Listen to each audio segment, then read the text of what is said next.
Akkam jirtu daawwattoota keenya kan daawwachaa jirtan qophii Itoophiyaa Kristaan miidiyaa irraa isinii daddarbudha. Akkuma beekamu har'a gaaffii bohaarsaa fi bashannansiisaa isinii qabannee dhufneerra. Amma xumura qophii keenyaatti nu wajjin tura. YouTube keenya subscribe gochuun dagatinaa beeksisa booddee walitti deebina. Jecha Chaayinaa irraa dhufi. Giziidha? Ani dura ancient Oromo people an jedhaman itti fayyadaman jedhee yaadama. Nufadebi'u tokkummaan nufadebi'u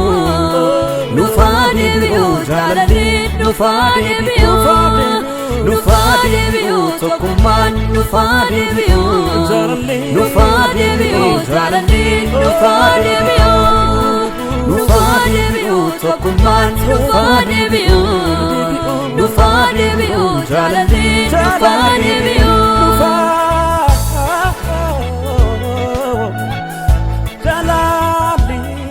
Gaaffii keenya deebisuuf fayyamamaa waan taateef galatoomna. Okay, rakkoon hin jiru. Eshi, gaaffiin jalqabaa lakkoofsi Itoophiyaan itti fayyadamtu lakkoofsa biyya kamiidha? Ani kanan beeku lakkoofsa biyya Itoophiyaa yookaan immoo naachiraaldha ka waliigalaadha jedheen beekan. Ka waliigalaadha? Noo akkasiin beekan. Kanuma Itoophiyaa qofaati? Kanuma Itoophiyaa tokko kaasee kan jiru lakkoofsa lakkaawwii ta'uu isaa nan beeka. Okay. Lakkoofsa lakkaawwii Itoophiyaan fayyadamtu kan biyya kamiidha? Biyya Giriikidha. Kan biyya Giriikii? Itoophiyaa fayyadamtu. Roomaan nambarii fayyadamna? Inni lammaffaan lakkoofsa Itoophiyaa giisiin jira garuu. Giisiin jira inni kan biraadha garuu lakkaawwii inni tokko lama sadii inni fayyadamu. Entin giisiin. Giisiidha? Waan gaaffii keenyaaf fayyamamaa taateef galatooma. Esh, isinis galatooma. Eshi gaaffii nuti si gaafannu lakkoofsi lakkaawwii Itoophiyaan fayyadamtu kan biyya kamiidha? Lakkoofsi lakkaawwii Itoophiyaan fayyadamtu kan biyya kamiidha? Gibsi. Gibsi fayyadamaarra? Arab. Arabaa maaliif jette? Yeroo baay'ee Arabarraa kara keenyatti waan dhufuuf lakkoofsi kanaaf Arabeedha. Eshi, thank you. Qophii keenya irratti waan argamteef galatoom. Baay'ee galeeffadha. Eshi, gaaffiin keenya ni jalqabaa.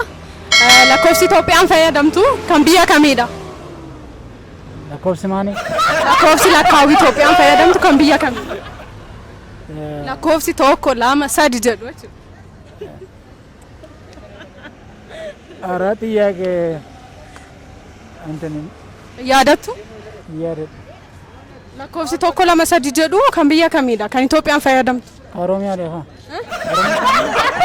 Tokko lama sadi no lakkoofsichi kan biyya kamiidha? Kam jechuun lakkoofsi tokko lama jechee gaafatu ka Oromiyaa takka. Lakkoofsichi fiigaru. Okay, አንድ ሁለት ብሎ giiziidha ka. Giiziidha?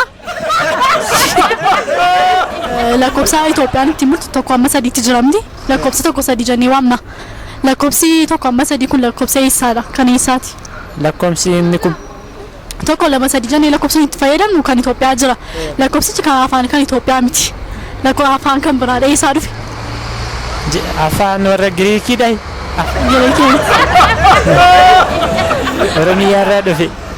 Karaas miski kan biraa kan biyya biraarraa dhufe jettee yaaddu. Irraa dhufe. Eshi waan lakkoofsa tokko lama waan hin beekuun qabu kaachira. Jechuun beeski barbaade bakka lakkoofsi kun eessaa dhufe jettee yaaddu. Lakkoofsi nuyi ittiin fayyadamu. Dhufe. Jecha Chaayinaa irraa dhufe.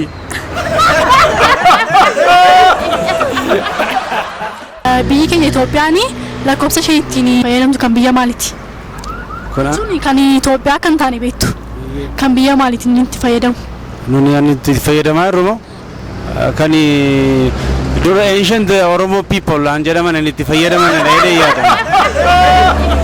Iskii mokoraa jechuun lakkoofsa kan Oromoo lakkoofsa biyya eessaadha? Eessaarraa kan ergifatame? Okay, han Indo-Arabic numeral system an jedhaman. Baay'ee galatoomna. Hayyee. Kabajamoo daawwattoota keenya qophiileen nuti har'aaf qabannee dhufne kan hanga ammaatti daawwattanidha. YouTube chaanaalii keenya qubee gurguddaadhaan kan barreeffame Itoophiyaan Kristaan miidiyaa kan jedhu subscribe gochuun dagatina. Telegram chaanaalii keenya join godhaa. Waan daawwattaniif guddaa galatooma. Torban qophii biraatii walitti deebinaa hangastuu nagaan tura.